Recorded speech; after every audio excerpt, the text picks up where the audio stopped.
So, our topic for today is Jacobi method. The Jacobi method is what we call an iterative method for solving the system of equations.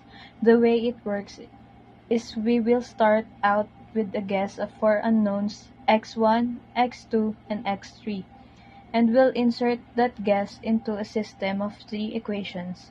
To obtain a new result for each of those x1, x2, and x3, that new result is then put into the same system again to get another new result, and so on, with the hopes that the values we get each time for x1 and x2 and x3 are approaching a solution to the system of equations.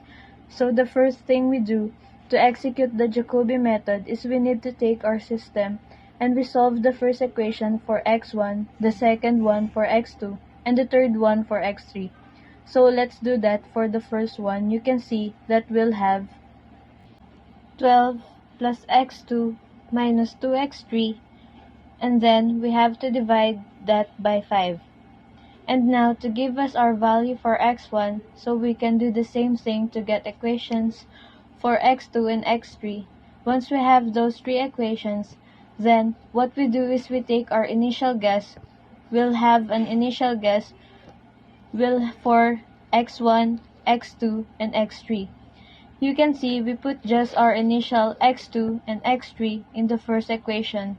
To get a new x1, we put our initial x1 and x3 into the second one to get and a second value for x2, and we put the initial x1 and x2 into the third equation to get our next value for x3.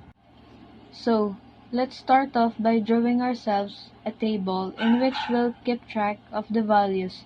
So, let me do that. So, here's the table. I've come up with ordinarily in mathematics, we would call our starting values. We would actually index those with a 0. Now, I'm going to use 1 here because we want to think in terms of perhaps programming is into MATLAB eventually, and so MATLAB generally won't let us have a sequence with an indicator or an index starting at 0. So let's start our index at 1. So let's suppose that we take an initial guess 0 for each of x1 and x2 and x3. And let's see how we go on and get our next value. So our next x1 we obtained using the first equation up here to the right, so that our next x1 will 12 plus our x2 from the first time around, which is 0. So minus 2 times our x3, which is also 0, over 5. So what we get out of that is we get 12 fifths, which is in decimal is 2.4. So that's our next x1. We do a similar process to find the next x2. So the next x2 is going to be negative 25 minus 0 because our x1 and x3 are currently 0 over 8. So that's negative 3.125. And similarly, we do the same kind of process and we get that our next x3 is going to be 6 over 4 or 1.5. So now we have our new values. Let me just box those answer.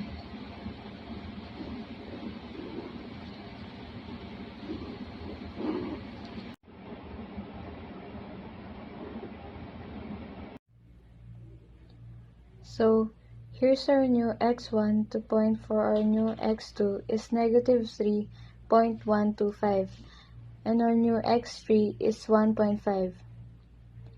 So let's go on and let's do one more iteration so we'll find our values for the third time. Again, the first time just being our initial guesses, so now I have x1 equals 12. And then it's plus x2, so this is going to be plus negative 3.125. And then it's minus 2 times 1.5, and that's all divided by 5. and I did that ahead of time, that value comes out to be 0.815.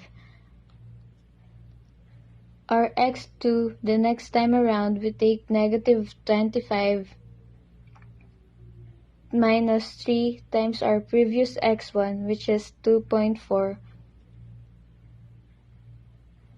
times our previous x3, which is 1.5, and that all is divided by 8. And when we do that, we get negative 3.65. And finally, to get our next x3, we use the equation 6 minus a previous x1, so that's 2.4, minus our previous x2, so that's minus negative 3.125 all over 4. And so the result here is 1.68125. Now, it turns out that the actual values of these things are that x1 is 1, x2 is negative 4, and x3 is 2. That's the actual solution to the system of equations. So you can see that we're still not quite there. Instead of 1, we have 0.815. Instead of 3, we have negative 3.65. And instead of 2, we have 1.68125. But within a couple more iterations, we would most likely be getting pretty close to that exact solution. So that's how the Jacobi method works. In next video, we'll take a look at the Gauss method, which is quite similar. Now, let's take a look at using the Gauss method to approximate the solution to a system of equations. The Gauss method is quite similar to the Jacobi method that we looked at earlier, with one difference that you'll see as we proceed. So the first thing we need to do is solve each of these equations. Solve the first equation for x1, second one for x2, and the third one for x3. So let me go ahead and do that. So there are the three equations solved for x1, x2, and x3. The next thing I'll do is make a table that we'll use to keep track of our values. So you can see, like last time, I'm starting with initial values of 0 for each of x1, x2, and x3. The choice of 0 is arbitrary if we could choose all three of them to be 1 if we wanted, whatever we'd like. So now let's go ahead and compute the second values of each one. So when I'm computing the second value of x1, I use the most recent values of x2 and x3, which are both 0. So in that case, then x1 just gives us 12 over 5, which is 2.4. But now, when we go on to compute x2, we use the green formula up above and to the right, but we now have a new value of x1 rather than 0. So let's use that new value. So we have negative 25 minus 3 times 2.4, which is the most recent value of x1. The most recent value of x3 is 0, so we have 2 times 0 there in that spot. We're dividing by 8, and when we do that, the value we get is negative 4.025. Okay, so that's our second x2. And now, for our second x3, we again use our equation above and to the right, but we use the most recent values we have for x1 and x2.